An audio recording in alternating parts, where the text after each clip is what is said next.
Nabi Nuh alaihissalam adalah Rasul yang pertama yang Allah utus ke atas muka bumi. Rasul yang pertama. Jadi antara Nabi Nuh dengan Nabi Adam atau Nabi Adam dengan Nabi Nuh ada 10 kurun. Dan tidak diutus Rasul kecuali Nuh alaihissalam. Kata Ibnu Abbas radhiyallahu anhuma, "Kana baina Adam wa Nuhin asyratu qurun wa kanu 'alal Islam." Kata Ibnu Abbas, jarak antara Nabi Adam dengan Nabi Nuh 10 kurun dan seluruhnya di atas Islam, belum ada kesyirikan. Seluruhnya di atas Islam. 10 kurun ini maksudnya apa? Ada yang berpendapat 10 kurun maksudnya satu kurun adalah 100 tahun. Berarti kalau 10 kurun 1000 tahun, berarti jarak antara Nabi Adam dengan Nabi Nuh adalah 1000 tahun. Ini pendapat. Pendapat yang lain disebutkan juga oleh Ibnu Katsir rahimahullahu taala bahwasanya qarn bisa dimaksudkan adalah generasi.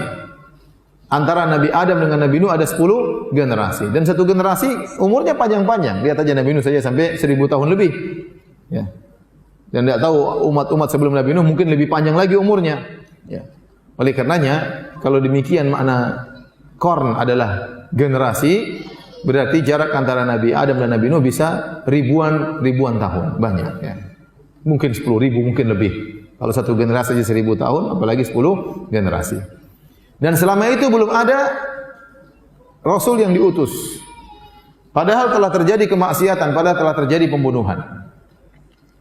Di antara maksiat yang terjadilah terbunuhnya Habil oleh Qabil. Ya. Sebagaimana Allah sebutkan dalam Al-Quran, dalam surat Al-Ma'idah. Watlu alaihim naba'a bani Adam bil haqqi idh qarraba qurbanan fatuqabbala min ahadihima wa lam yutaqabbal min al-akhar qala la aqtulanna qala innama yataqabbalu Allahu minal muttaqin la in basatta ilayya yadaka litaqtulani ma ana bibasiti yadi li aqtulak. Ya. Kata Allah, bacakanlah kepada mereka tentang kisah dua bersaudara Qabil dan Habil yang mereka berdua menyerahkan korban kepada Allah Subhanahu wa taala, maka korban diterima oleh Allah dari Habil dan tidak diterima dari Qabil. Akhirnya Qabil hasad kepada Habil, ya.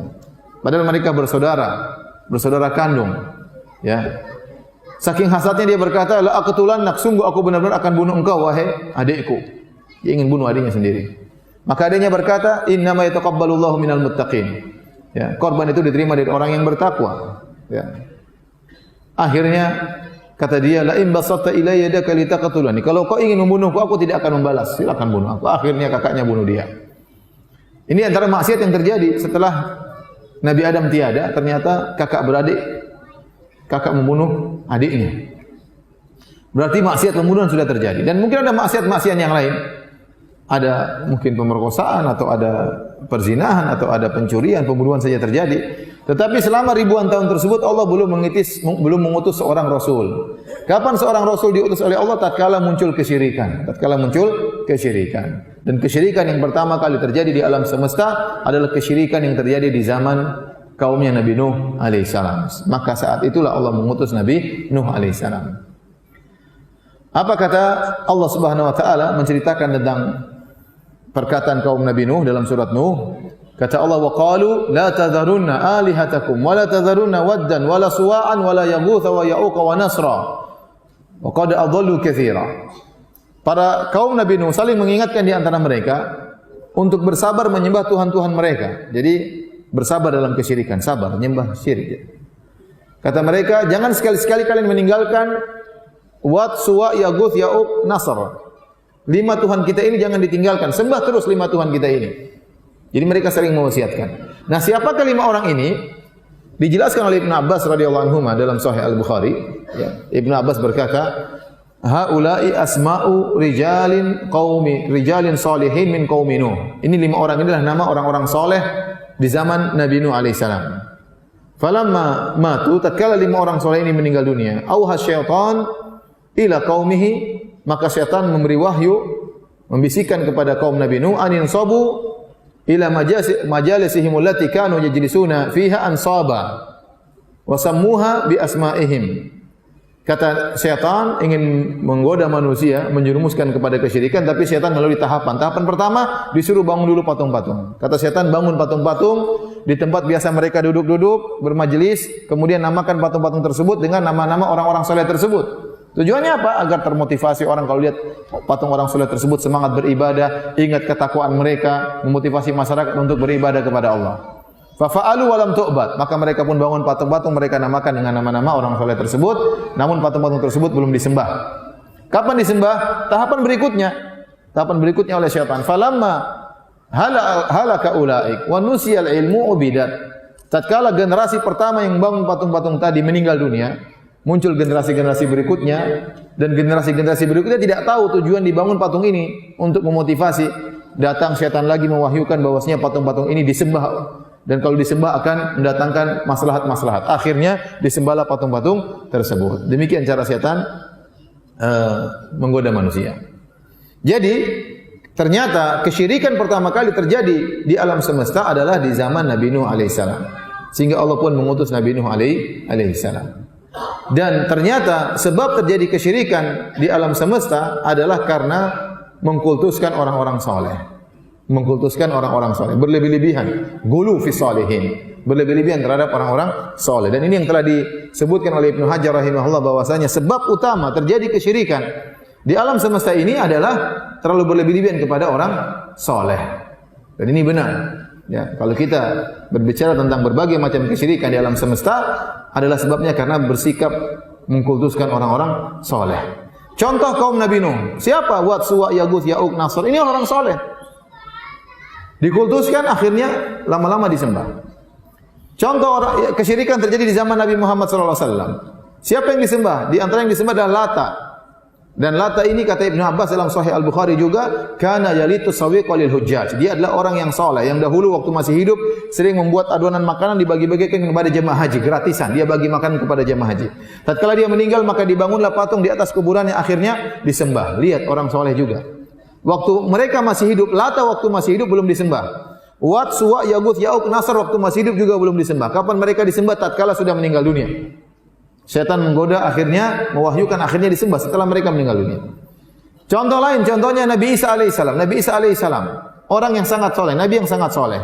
Waktu dia masih hidup tidak ada yang menyembah Nabi Isa alaihissalam.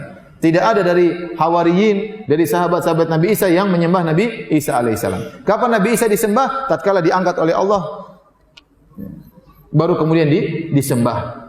Setelah dia tiada, baru disembah oleh orang-orang Nasara yang jumlah mereka sekarang miliaran.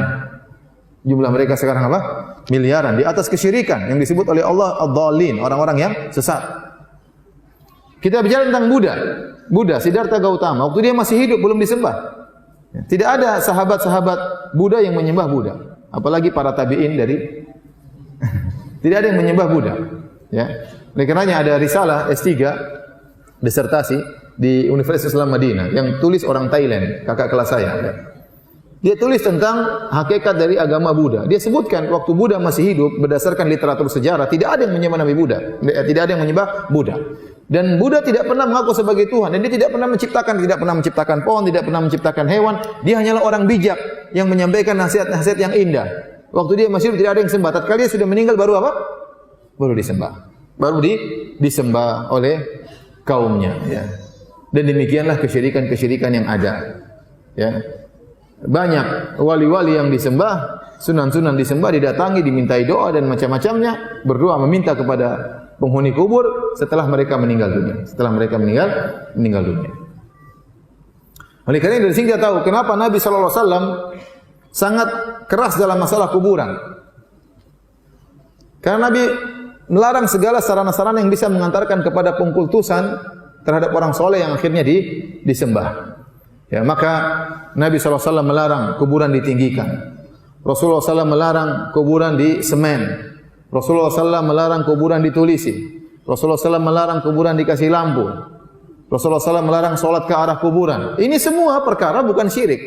Meninggikan kuburan, menulisin kuburan, kasih tanah mengkapuri kuburan, menyemen kuburan. Ini bukan syirik. Solat ke arah kuburan juga bukan syirik. Tapi ini dilarang karena khawatir mengantarkan kepada hal-hal tersebut. Ya. Namun kata Ibnu Qayyim rahimahullah, seluruh larangan Nabi tentang kuburan dilanggar oleh kaum muslimin. Dilanggar oleh kaum muslimin. Ya.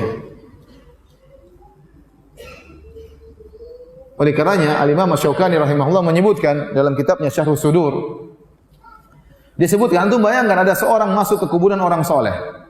Kemudian kuburan ini ternyata tinggi, ditinggikan. Kemudian dilapisi dengan sitar, dengan kain, ditulis tulisan kaligrafi. Kemudian dikasih dupa-dupa, kemudian dikasih lampu. Ya, kemudian ada orang baca Quran sekitarnya. Kalau orang datang, apa perasaan dia? Ini jangan-jangan mayat ini bisa beri manfaat, bisa beri mudarat. Timbul keyakinan tersebut muncul dengan sendirinya, apalagi orang-orang awam. Akhirnya para orang minta kepada penghuni kubur tersebut. Akhirnya itu kesyirikan yang dilarang. Jadi itu banyak terjadi. Banyak orang-orang datang ke kuburan kemudian minta kepada kuburan. Kalau menziarahi kuburan bagus. Menziarahi kuburan tujuannya apa? Untuk mengingat kematian, untuk mendoakan penghuni kubur. Itu tujuan ziarah kubur yang sunnah. Tujuannya untuk mengingat kematian agar kita ingat bahwasanya kita akan meninggal seperti dia. Yang kedua untuk mendoakan penghuni kubur. Sebagaimana para sahabat yang masih hidup datang ke kuburan syuhada Uhud mendoakan para syuhada Uhud. Bukan minta-minta kepada mereka. Namun ternyata syariat yang indah ziarah kuburan ini terkadang berubah. Orang-orang datang bukan mendoakan penghuni kubur, malah minta-minta kepada penghuni kubur. Terkadang ya, apalagi terkadang sangat menyedihkan, terkadang diprovokasi oleh sebagian orang-orang dai-dai yang mengatakan malah suruh ke situ, malah suruh minta-minta ke situ, menyuruh kepada kesyirikan. Ini adalah sebab terjadinya kesyirikan di alam semesta, sikap berlebih-lebihan kepada orang-orang soleh. Ya. Kemudian ikhwan dan akhwat yang dirahmati Allah Subhanahu wa taala, seluruh nabi menyeru kepada tauhid. Wa laqad ba'atsna fi kulli ummatin rasulan an ibudullaha wajtanibut taghut. Sungguh kami mengutus pada setiap umat seorang rasul yang menyeru kepada kaumnya sembahlah Allah dan jauhilah kesyirikan. Ya. Dan mengingatkan manusia dari kesyirikan itu tujuan utama para anbiya, para nabi. Kita mengingatkan manusia dari berbagai macam maksiat, dari perzinahan kita ingatkan bahaya, ya. Dari perjudian, dari khamar, dari riba, tetapi mengingatkan manusia kepada kesyirikan itu sangat penting, karena itu maksiat yang paling besar. Maksiat yang sangat paling besar. Ini pertama, syirik adalah maksiat yang paling besar. Yang kedua, maksiat itu masih terjadi, kesyirikan masih ada di zaman kita. Masih ada atau tidak? Masih banyak. Masih banyak orang menyembelih kepada selain Allah, masih banyak orang menyembelih kepada jin, masih banyak orang pakai jimat, masih banyak orang pergi ke dukun. Dukunnya saja masih banyak. Dukun masih banyak atau tidak? Masih banyak. Masih banyak orang pergi ke kuburan-kuburan wali minta-minta ke situ. Masih banyak. Masih banyak, bukan tidak ada, masih banyak. Dan banyak orang melakukan kesyirikan, mereka tidak tahu kalau itu syirik. Ini jadi masalah. Kalau orang berzina mereka tahu itu dosa, mereka tahu itu zina. Kalau orang minum khamar mereka tahu itu dosa. Kalau orang makan riba mereka tahu itu dosa. Orang mencuri dia tahu itu dosa. Tapi banyak orang melakukan kesyirikan dia tidak sadar itu kesyirikan. Maka semakin menekankan kita untuk mengingatkan itu adalah kesyirikan. Banyak orang ya pakai jimat dia menyangka ini bukan syirik, namanya ikhtiar, usaha. Padahal apa? Syirik. Banyak dukun namanya orang pintar. Dia pergi ke orang pintar, ini orang pintar. Dia tidak merasa berdosa sama sekali. Ya. Banyak orang memotong ayam, memotong kambing untuk bangun rumah, dikatakan tradisi masyarakat. Dia tidak tahu itu syirik. Sehingga perlu diingatkan ini merupakan apa? Kesyirikan. Terkadang kita melarang orang pakai jimat, sementara yang jual jimat kiai kadang-kadang. Repot. Ya. Betapa banyak orang belajar ilmu kanuragan, ternyata itu dengan jin, kerjasama dengan apa? Dengan jin. Ya. Dengan jin ya. Saya mau cerita, saya kemarin habis dakwah di suatu tempat, situ banyak orang-orang sakti. Bukan di sini. Saya pergi dakwah di sana, terkenal, saya tidak ingin sebut nama kota tersebut. Intinya saya dari sana, kemudian saya pulang diantar oleh salah seorang ustaz sunnah juga, semobil, dari berjam-jam kita berjalan bareng. Dia cerita, ustaz saya ini berasal dari keluarga sakti-sakti. Bapak saya sakti, om saya sakti, kakek saya juga sakti. Jadi banyak orang datang belajar ke mereka, minta ilmu, nanti suruh bayar mahar. Ya. Terus dia cerita, suatu hari sepupu saya, dia enggak pandai ngomong. Dia kalau ceramah ke depan orang mungkin enggak enak ngomongnya. Pokoknya dia enggak pandai ngomong. Maka dia ingin belajar sama om saya tentang ilmu supaya pandai ngomong ya. Jadi ada ilmunya juga supaya pandai apa? Ngomong. Akhirnya dia belajar sama om saya, kata om saya, "Oke, kamu silakan belajar, tapi maharnya harus bayar 10 gram emas." 10 gram emas. Akhirnya kata sepupu saya, "Ya om, Tapi 5 gram dulu ya Om ya. Yang penting saya belajar dulu. Kata Omnya enggak apa, 5 gram nyusul. Akhirnya dikasihlah 5 gram. Kemudian dia belajar ilmu tersebut, suruh wirid ini, wirid anu, suruh ini, ritual. Akhirnya dia pandai ngomong. Waktu dia pandai ngomong, yang pertama dibohongin Omnya itu. Akhirnya 5 gram tidak dibayar-bayar sampai sekarang.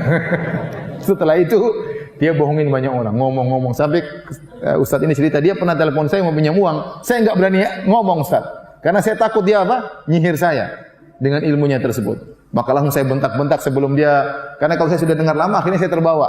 Ya seperti itu.